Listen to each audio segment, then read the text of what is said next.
I have a question for you. If someone said they could tell how much you love and respect yourself based on your desired manifestations, would that be a compliment or an insult? Would you feel seen or exposed? It's a powerful question, right? Your desires say a lot about you because they are the things you are asking the infinite universe for, and they are a direct reflection of how you see yourself. Out of the millions of people who participate in manifestation, a majority struggle to ever manifest significant change. Is it that their desires are a compensation for what they feel is lacking, rather than a celebration of who they could become? Could it be that their desires, rather than a form of expansion, are a way of seeking validation? Think about it. Your vision board, your scripting, your manifestations, they're like a mirror, showing you what you think is important and worthy of your time and attention, worthy of being your life. So if someone took a look at them, would they see you as someone who is excited and optimistic for what life has to offer? Or would they see someone who is trying to fill a void? In this video, we are diving deep into what your manifestations say about you and how to just give a small tweak to adjust the vibration you're giving off in regards to your desired manifestations. Hi, my name is Allison, and after 10 years of studying the law of attraction and creating my own exercises, I am here to help you create the life you desire to experience. Trust me, I used to think my manifestations were simply about attracting what I wanted. When I learned that they were actually representing my true values in life, everything changed. Let's dive into it. And if you don't mind, if this video resonates with you, I would greatly appreciate a like and subscribe. So first off, why is it that two people can want to manifest the same thing, but only one of them does it successfully and effortlessly? Well, have you ever bought a houseplant? I definitely hopped on board that bandwagon in 2020, and now I have a lot. And when I buy a houseplant, the first thing I do when I get it home is I transfer it into a new soilless soil that I love from my local nursery, because I know my houseplants love it. They thrive and they grow very lush, and I look like I have a very impressive green thumb because of it. But I know they grow full and lush because the soil they grow from is rich in nutrients that they need to survive, to thrive. Now, on the flip side, what is the first thing we do when a plant is looking droopy and yellow and sad? We check the roots. It's almost always the roots. They are not thriving in the soil. No matter if you change the conditions, sunlight, watering, container, if the roots in the soil are unable to thrive, then nothing will grow forth. Manifestation works the same way. The person who is master at manifesting has their desires born into reality because they are grown from a place of well-being. A fertile ground is naturally aligned to growth and abundance. But when a struggling manifester desires from a place of need, it's like planting roots in an empty container. No matter how much you try to alter the conditions, affirmations, visualizations, effort, the roots can't take hold because there is no foundation of well-being from which to grow. See, the question isn't, are your desires virtuous or not materialistic?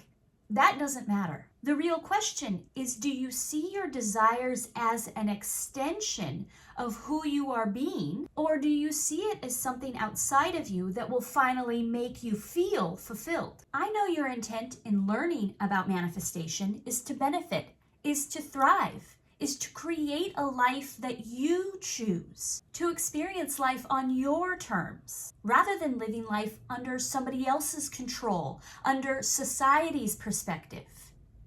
I know your intention is to create your own way, but we must remember that the universe does not respond to what we want. It responds to who you are being. When you radiate expansion, you naturally attract. When you vibrate from need, you unconsciously kill the roots before they've had a chance to grow. So, how can we shift our vibration to make sure our desires align with expansion, growth, as an extension of who we are being? It starts by examining the root of your desires. Are they grounded in self-love and growth, or in lack? Let's explore with the following exercise how to reframe your vision to create a foundation, an energetic foundation, where your desires can be born and thrive naturally. Okay, so get out a piece of paper. Don't just think your way through this exercise. It is actually important to write it down.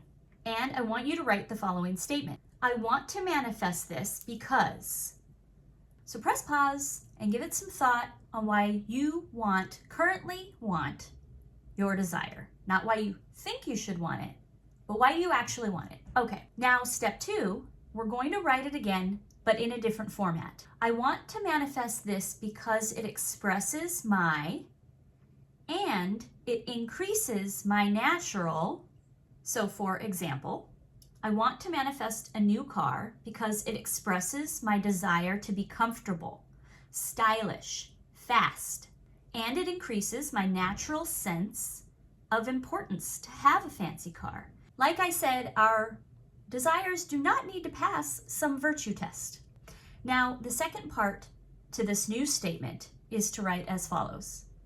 This manifestation feels like an authentic desire because I am the type of person who. Now, we really get into it. This feels like an authentic desire because I am the type of person who loves to drive, love to feel free, love to go fast. I love to sit up high when I drive. Maybe you love to take long road trips and want extra leg room to be comfortable. What we're doing is taking the desire out of some surface level want, and we're tapping into the energies that we already embody. How is this an extension of me now? I like fancy things. I think I'm a fancy person. I like to have things that go fast, or all the seat warmers and a skylight. That is enjoyable. This is representative of the energies I like to experience. Another example, I want to manifest a healthy pregnancy because it expresses my love of family, desire of motherhood, love for children, and it increases my natural state of being in love, caring, compassion, health, vitality. This manifestation feels like an authentic desire because I am the type of person who is comfortable taking care of others. I am the type of person who likes planning for the future. I am the type of person who likes taking care of my body. Compare what we have written here to your first statement. Does what we wrote now feel more authentic, feel more real, feel more energetic? Something that you can truly tap into and embody? These statements don't come from lack. They don't come from neediness. They don't come seeking for validation. They are a natural expression of who you are. This manifestation allows me to express my feelings and who I am. I step into more of who I am in this way. These statements affirm that your desires are simply a natural extension of who you are. If someone only knew you by your desires, what would they assume about you? Would they see someone who is clear, intentional, and expansive? Now think about your desires and your new statements. Do they ignite a fire, a willingness to focus your thoughts, your attentions, your energy into your desires? Many struggling manifestors are only willing to commit if it's easy, if it falls into their lap, which manifestations do, but only when we are committed to representing, to holding the energy that will attract it. Manifestation isn't about waiting for life to change out there. It's about choosing to embody the energy of what you want right now. That's why this exercise we just completed is so important and valuable. When you rewrote your desires from a place of authentic expansion, you weren't just stating what you want, you were revealing who you are.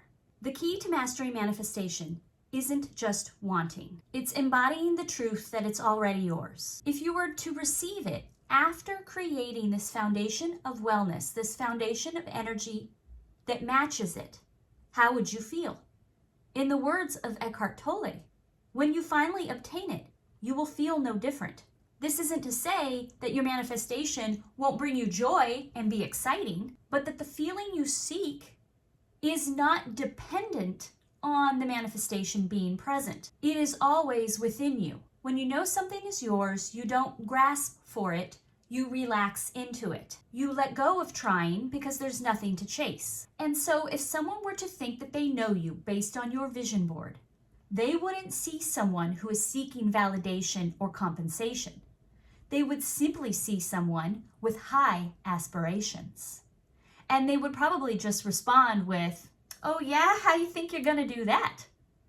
Because they don't know what you know. You know that instead of waiting for something external to shift your reality, you have become the version of yourself who already has it. You radiate certainty, not neediness. You move through life knowing that your desired manifestations are simply an extension of your state of being. And because you carry the energy of it now, your reality must expand to reflect this truth, bringing the physical manifestation equivalent to you, surprising the crap out of anybody who dares to judge you. I hope this video has been helpful. I look forward to bringing you more. Thank you.